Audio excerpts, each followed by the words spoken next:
കർണാടകയിലെ ചിത്രദുർഗയിൽ വിദ്യാർത്ഥിയെ നിലത്തിട്ട് തൊഴിച്ചു പ്രധാന അധ്യാപകൻ. കുട്ടികൾ താമസിച്ച് പഠിക്കുന്ന സ്കൂളിലാണ് 9 വയസ്സുകാരനെ ക്രൂരമായി മർദ്ദിച്ചത്. മർദ്ദന ദൃശ്യങ്ങൾ പുറത്തുവന്നു. സംഭവത്തിൽ പ്രധാന അധ്യാപകനെതിരെ പോലീസ് കേസെടുത്തു.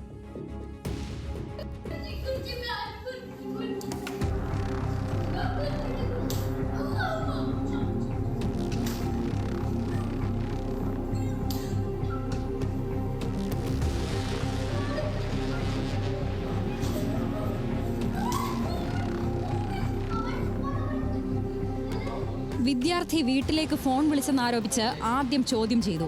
മറുപടിയിൽ തൃപ്തനല്ലാതെ വന്നതോടെ കുട്ടിയുടെ കൈ പിടിച്ചു വലിച്ച് നിലത്തിട്ടു. തലയിലും ദേഹത്തും തുടർച്ചയായി തൊഴിച്ചു. വേറെ നമ്പറിൽ നിന്നും വിളിക്കാൻ ശ്രമിച്ചാൽ വെറുതെ വിടില്ലെന്ന ഭീഷണി. മറ്റു കുട്ടികൾ നോക്കി നിൽക്കെയാണ് അധ്യാപകന്റെ ക്രൂരമർദ്ദനം.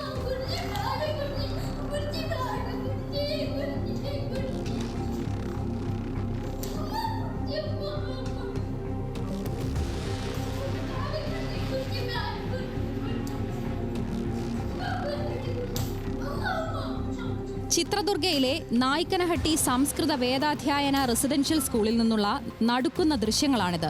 ഗുരു തിപ്പേരുദ്രസ്വാമി ക്ഷേത്രത്തിന് കീഴിലാണ് സ്കൂൾ പ്രവർത്തിക്കുന്നത്. സ്കൂളിന്റെ പ്രധാന അധ്യാപകൻ വിരേഷ് ഹിരേമത്ത് ആണ് വിദ്യാർത്ഥിയെ ചവിട്ടി വീഴ്ത്തി മർദ്ദിക്കുന്നത്. കുട്ടി മുത്തശ്ശിയെ ഫോണിൽ വിളിച്ചെന്നാരോപിച്ചായിരുന്നു മർദ്ദനം. മറ്റു കുട്ടികൾ ഉറങ്ങിക്കിടക്കുന്ന സമയത്താണ് വിദ്യാർത്ഥിയെ അധ്യാപകൻ മർദ്ദിച്ചത്.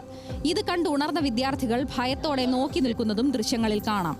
ഇത്തരം പ്രവർത്തികൾ ആവർത്തിക്കാതിരിക്കാൻ അധ്യാപകൻ മറ്റു കുട്ടികൾക്കും താക്കീത് നൽകുന്നുണ്ട്.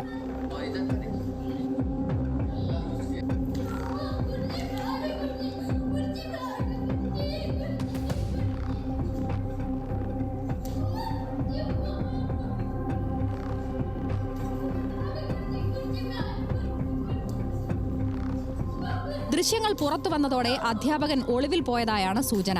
സംഭവത്തിൽ ക്ഷേത്ര ഭാരവാഹികൾ പോലീസിൽ പരാതി നൽകി. അധ്യാപകനെതിരെ നായ്ക്കനഹട്ടി പോലീസ് കേസെടുത്തു. കുട്ടികൾ താമസിച്ചു പഠിക്കുന്ന സ്കൂളിൽ നിന്ന് ഇത്തരത്തിലുള്ള സംഭവം പുറത്തു വന്നതോടെ കടുത്ത ആശങ്കയിലാണ് പ്രദേശവാസികൾ.